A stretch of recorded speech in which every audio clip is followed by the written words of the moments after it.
Ang ikalawang republika ng Pilipinas ay ang pamahalaang itinaguhit ng mga Hapones sa Pilipinas noong panahon ng ikalawang digmaang pandaigdig matapos buuin ang Komisyon Tagapagpaganap ng Pilipinas noong 1942 bilang pansamantalang pamahalaan.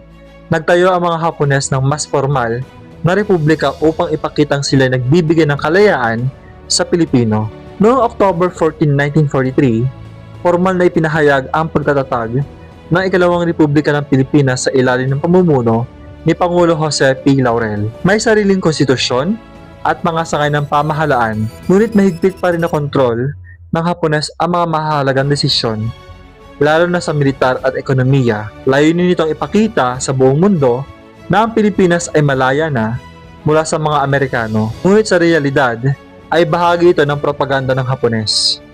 Tumagal lamang ito hanggang 1945 nang muling mabawi ng mga Amerikano at Pilipino ang kalayaan mula sa Japan.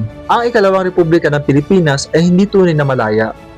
Ito ay isang puppet na pamahalaan ng Japan, nilikha upang makakuha ng suporta at pakikisama mula sa mga Pilipino. Bagamat Pilipino ang nakaupo sa pamahalaan, hawak pa rin ng Hapones ang kapangyarihan, lalo na sa larangan ng politika, militar at ekonomiya. Gayunpaman, si Laurel at ang kanyang gabinete ay nagsikap na protektahan ang mga Pilipino sa abot ng kanilang makakaya laban sa kalupitan ng mga Hapones. Sa kasaysayan, ito'y mahalagang halimbawa ng paghihirap at pakikibaka ng bansa sa ilalim ng pananakop at naging bahagi ng masalimuot na usapin tungkol sa kolaborasyon at kaligtasan.